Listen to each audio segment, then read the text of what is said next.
And good afternoon and welcome to the Chris Salcedo Show here on Newsmax. We are under a week away from Election Day when Americans will be able to render their judgment on left-wing extremists both in the government and in the press. And I mean that.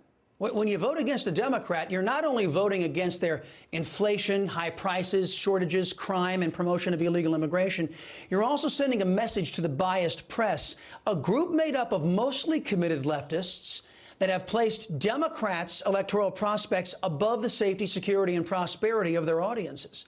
Defend your family, state, and country. Vote against every Democrat. That's a recipe to restore America in today's preamble. The entire country condemned the recent attack on Speaker Pelosi's husband. I condemned it as the most recent example of the Democrat-inspired crime wave that has gripped our nation for years.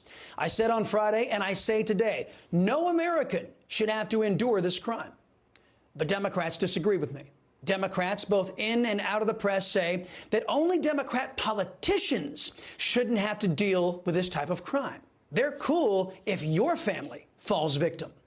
In an era where Democrats like Stacey Abrams, John Fetterman, Tim Ryan, Mandela Barnes, Sherry Beasley, and Senator Raphael Warnock have been pushing the pro-criminal policies like cashless bail, we come to find out they don't apply this standard equally. The People's Republic of California implemented a $0 bail policy even after it failed at the ballot box. Now, once that policy was rescinded, left-wing municipalities kept it in place. According to DAs out there, 70% of the people released under the mandated $0 bail policy went on to commit additional crimes because they're criminals. In Texas, in Democrat-cursed Houston in 2021, 2 capital murder suspects had their bond set at $200,000. But a Democrat leftist judge, Amy Martin, lowered bond and released the murder suspects, who then went out and allegedly killed a deputy constable. Now, but what about the guy who attacked Nancy Pelosi's husband with a hammer? Paul Pelosi's attacker will be held. He is denied bail.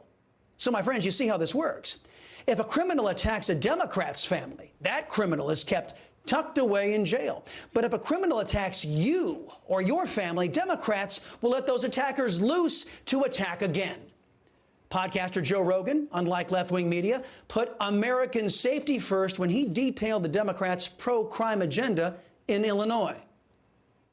The law includes secondary murder, arson, so you could light a guy's house on fire, get right out of jail, drug-induced homicide, robbery, kidnapping, aggravated battery, burglary, intimidation, aggravated driving under the influence, fleeing and eluding drug offenses, and threatening a public official. No bail. Wow. Well, the headlines have been screaming about Democrats' pro-crime policies for nearly 2 years. From George Soros-funded DAs refusing to prosecute criminals, to cashless bail, to releasing dangerous criminals from jail under the banner of the China virus, to releasing dangerous criminals out onto the streets with nothing but an ankle monitor standing between the thugs and we the people. In 2021, courtesy of Democrat policies, crime hit historic highs. In 2022, crime has dropped slightly, leading Democrats to want credit for bringing down crime. Folks, that's just like Joe Biden creating an energy crisis, spiking gas prices to a record high level, over $5 a gallon, then wanting credit from all of you for bringing it down to $3.76 a gallon. And Biden did little to bring those prices down. Lack of demand was primarily responsible for that. But like their mentally compromised leader, the Democrats want you to vote for them, nibbling at the crisis, the crime crisis they created. Over at CNN, where they prize Democrats in power over the safety, security, and prosperity of their viewers, fake journalists like Jake Tapper are trying to insulate Democrats from their bat guano crazy policies by telling Americans that the high crime rate is just in their imagination and accusing Republicans of lying about it. Now, I'm not shocked by this behavior of Democrats in and out of the fake news press. They will say anything to keep Democrats in power, even covering up for a man who a majority of Americans believe is compromised by communist China and who few believe is mentally sound for office. Listen to the guy they've been covering up for the last 2 years. And so she was one of my biggest supporters in helping me not only pass, but draft and move some of the legislation we're going to talk about today, a couple pieces of it. And I don't have a greater friend in the United States Senate, and I don't have a greater friend when I was vice president, nor as president. So, Debbie, thank you, kiddo. I don't know where you're sitting, but oh, there you are, Debbie. Thank you. Yeah, Joe Biden is talking about his good friend in the Senate, Debbie Wasserman Schultz. Slight teensy-weensy little problem. She is Congresswoman Debbie Wasserman Schultz. You know, I realize that our bicameral system is a mystery to most Democrats and anchors over at CNN, but it is a matter of fact that Schultz sponges off the taxpayers in the House, not in the Senate. This is the man Democrats and the press are comfortable subjecting you and your family to. Oh, wait, there's more. How many of you know somebody with diabetes needs insulin? Well, guess what? And when